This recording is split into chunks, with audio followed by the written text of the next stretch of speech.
बेगूसराय के नौलखा मंदिर में विराजमान प्रभु श्री राम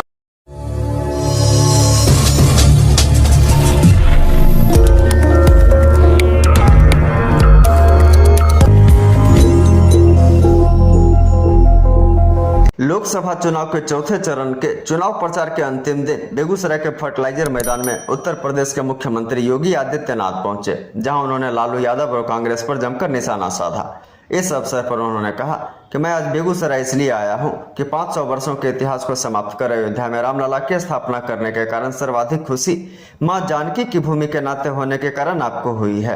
अयोध्या में रामलला की मूर्ति की स्थापना करने का काम हो या फिर दुनिया के अंदर भारत का सम्मान दिलाने का काम, भारत की सुरक्षा को पुख्ता करने का काम हो या भारत के अंदर आतंकवाद और नक्सलवाद और आतंकवाद की समस्या को अस्थायी समाधान करने का काम हो, सरकार ने किया है।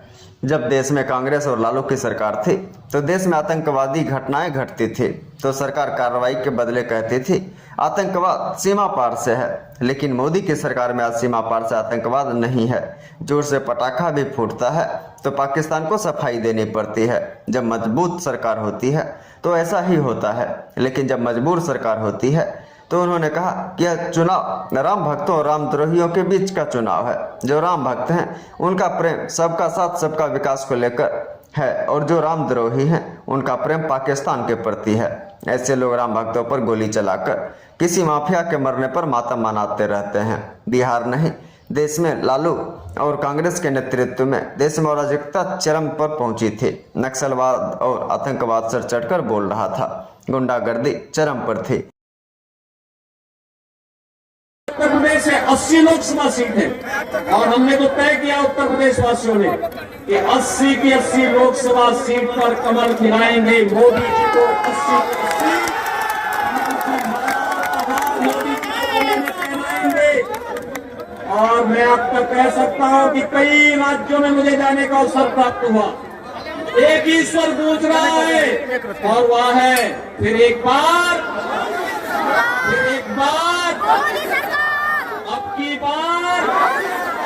अब की बार 400 पार। 400 पार के साथ साथ लोग एक और बात कहते हैं कि 400 पार इसलिए क्योंकि जो राम को लाए हैं,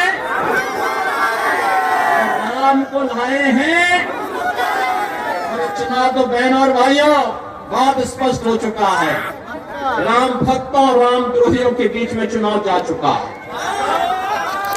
जो राम भक्त हैं आत्मनिर्भर और विकसित भारत की संकल्पना के लिए कार्य कर रहे हैं, सबका साथ और सबके विकास के लिए कार्य कर रहे हैं। जो रामद्रोही हैं उनका पाकिस्तान प्रेम जग रहा है, आप देख रहे होंगे, उनका पाकिस्तान प्रेम जग रहा है। राम भक्तों पर गोली चलाते हैं और बहनों और भाइयों किसी माफिया के मरने पर मातम मनाते हैं। लोग राम भक्तों पर गोली चलाने वाले लोग रामद्रोही क्या सत्ता में जाएंगे क्या? इनको जाने का अधिकार होना चाहिए क्या? भाइयों, बिहार में लालू जी के नेतृत्व में कांग्रेस और लालू जी के राज में बिहार में अराजकता चरम पर पहुंची थी। नक्सलवाद और आतंकवाद सिर चढ़ करके बोलना था, गुंडागिर्दी चरम पर थी। और लालू जी आज भी जब भारत डिजिटल युग में प्रवेश कर चुका है तब भी लालटेन युग में आपको ले जाना चाहते हैं क्या? लालटेन युग में जाएगा बिहार क्या? आपको डिजिटल युग में जाना है और हम उस डिजिटल युग में प्रवेश कर चुके हैं। इसलिए नए भारत का नया बिहार बनाना है और आत्मनिर्भर और विकसित भारत की संकल्पना को साकार करना है। और इसी के लिए आज मैं आपके पास बेगूसराय की इस पावन धरा पर आया हूं। महान साहित्यकार रामधारी सिंह दिनकर की पावन धरा है। मां गंगा का आशीर्वाद भी है और साहित्य की देवी, ज्ञान के अधिष्ठात्री देवी मां सरस्वती जिनके स्वर में गूंजती थी ऐसे महान कवि की इस पावन धरा को कोटि कोटि नमन भी कर लो और आपका आह्वान भी कर लो।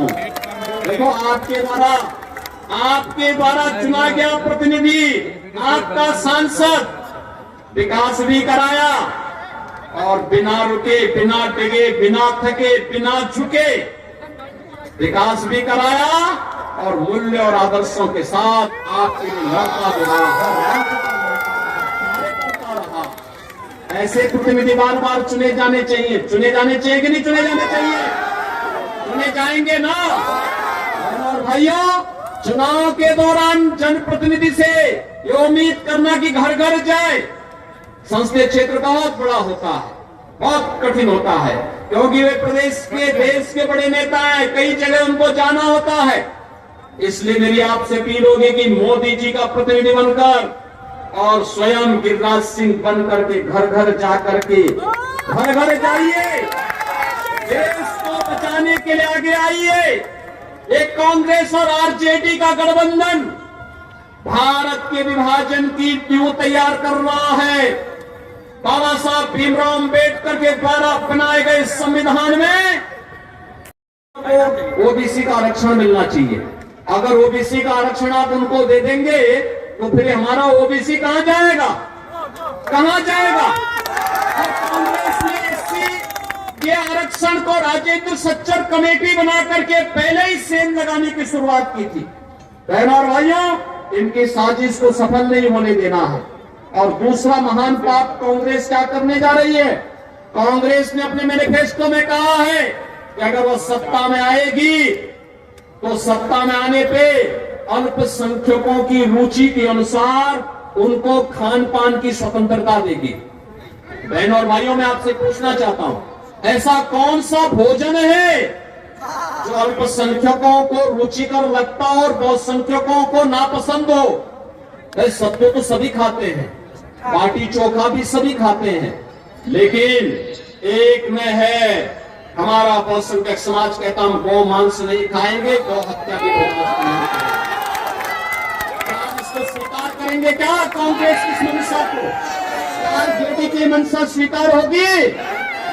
और भाइयों, नहीं होगी। तो इस पाप के लिए इनको माफ भी मत करना, इनको माफ भी नहीं करना।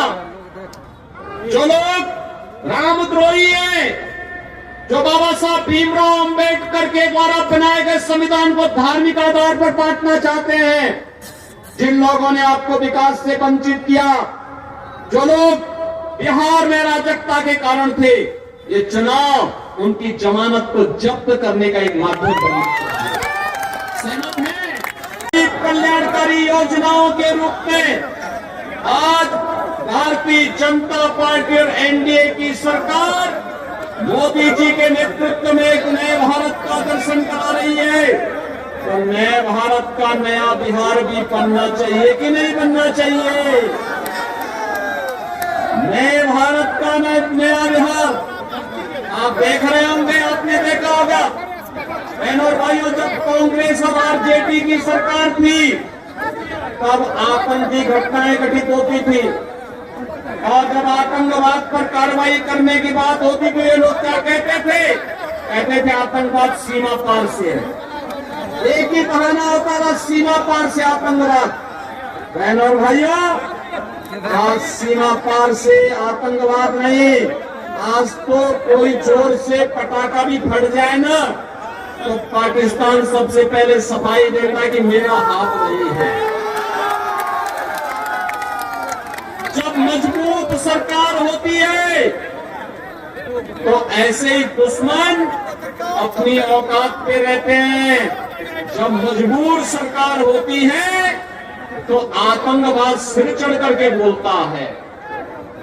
आज मोदी जी के नेतृत्व में एक मजबूत सरकार है और सरकार ने सुरक्षा भी दिया है, सम्मान भी दिया है, विकास भी कराया है, गरीब कल्याणकारी योजनाओं का लाभ भी दिलाया है और आपकी आस्था को भी सम्मान दिलाया है। अयोध्या में प्रभु रामलला फिर से विराजमान हो गए हैं। काशी में आप जाएंगे तो काशी में काशी विश्वनाथ धाम का दर्शन आपको फिर नए रूप में देखने को मिलता है।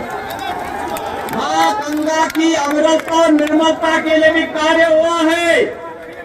तो जदयू और बीजेपी की सरकार बिहार के अंदर बाढ़ की समस्या का स्थायी समाधान के लिए भी निरंतर कार्य कर रही है।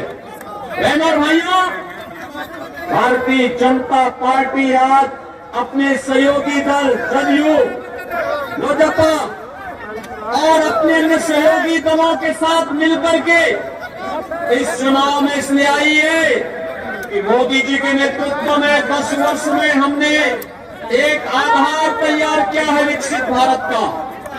विकसित भारत की संकल्पना को साकार करने के लिए एक बार फिर से मोदी जी को देश की कमान सौंपने की आवश्यकता है। अब तक 3 चरण राष्ट्र कवि रामधारी सिंह दिनकर की इस पावन धरा को कोटि कोटि नमन करते हुए आप सभी बहनों और भाइयों का मैं हृदय से अभिनंदन करता हूं, स्वागत करता हूं। बहनों और भाइयों, मैं लखनऊ उत्तर प्रदेश पुरुषोत्तम प्रभु श्री राम की पावन धरा से आप सबका अभिनंदन करने के लिए यहाँ पर आया हूँ।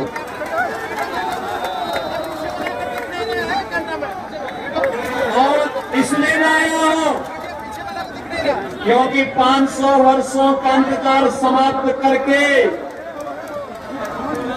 अयोध्या में प्रभु श्री रामलला फिर से विराजमान हुए हैं।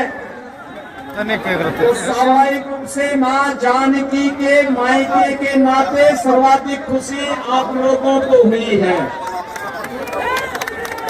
बहनों भैया, अयोध्या में प्रभु राम के विराजमान होने का मामला हो या फिर भारत का दुनिया के अंदर सम्मान दिलाने का कार्य, भारत की सुरक्षा को पुख्ता करने का कार्य हो या भारत के अंदर आतंकवाद और नक्सलवाद की समस्या का स्थायी समाधान, विकास के बड़े बड़े कार्य देखने हो, तो यहाँ पे गिरिराज जी का करिश्मा भी आपने देखा कि बरौनी का बंद कारखाना 20 वर्षों से बंद कारखाना फिर से चालू हुआ और यहाँ की रिफाइनरी भी आज इसका विस्तार इस रूप में कर दिया गया कि नए रूप में आपके सामने आई है। बहनों भाइयों, रेलवे का हो, हाईवे का हो या फिर हर घर